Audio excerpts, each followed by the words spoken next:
Hi everyone, welcome to Veggie. எங்கள் சேனலை இது வரைக்கும் நீங்கள் சப்ஸ்கிரைப் பண்ணலைன்னா சப்ஸ்கிரைப் பட்டனையும் பெல் பட்டனையும் கிளிக் பண்ணிவிடுங்க. இன்றைக்கி நம்ம கிறிஸ்பி பொட்டேட்டோ ஃப்ரெஞ்ச் ஃப்ரைஸ் வீட்டில் எப்படி பண்ணுறதுன்னு பார்க்கலாம்.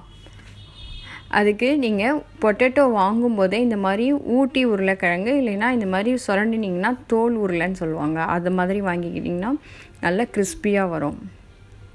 தோலெல்லாம் சீவிட்டு கொஞ்சம் பெரிய பொட்டேட்டோவாக செலக்ட் பண்ணிங்கன்னா நிறையா வேஸ்ட் ஆகாது. சைடில் குட்டியாக இருக்கிறத மட்டும் கட் பண்ணிவிடுங்க.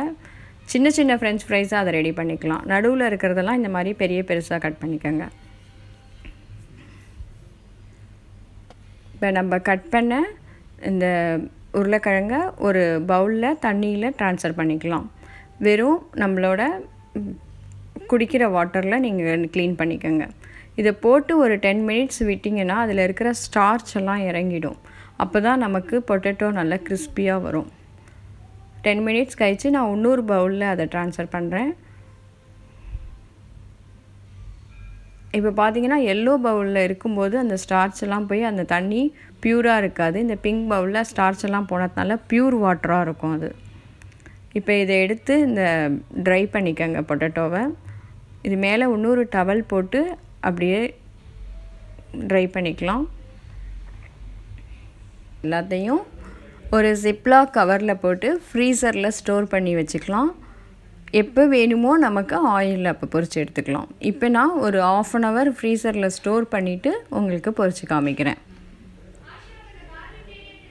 நல்லா ஜிப்லாக் கவரில் போட்டு கவர் பண்ணிட்டீங்கன்னா அப்படியே இருக்கும். ஒரு 1 week 10 days வரைக்கும் நீங்கள் வச்சுருந்து யூஸ் பண்ணலாம். இதை இப்போ 1/2 hour ஆயிடுச்சு. நான் வெளியில் எடுத்துகிட்டு உங்களுக்கு பொரித்து காமிக்க போகிறேன்.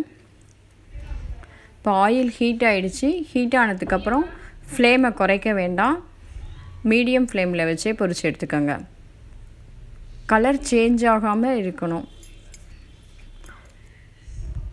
ரொம்ப ரெட்டிஷாக இல்லாமையும் நல்ல கிறிஸ்பியாகவும் இருக்கிற ஸ்டேஜில் ஆஃப் பண்ணிடலாம். நம்ம போட்டோன்னா ஒரு சவுண்டு வரும், அந்த ஓசை அடங்கினதுக்கப்புறம் நீங்கள் எடுத்துருங்க. இப்போவே தெரியும் நல்லா கிறிஸ்பியாக இருக்குது. இது மேலே உங்களோட விருப்பத்துக்கு ஏற்ற மாதிரி salt and pepper or chilli flakes, oregano எது வேணாலும் ஆட் பண்ணிக்கலாம்.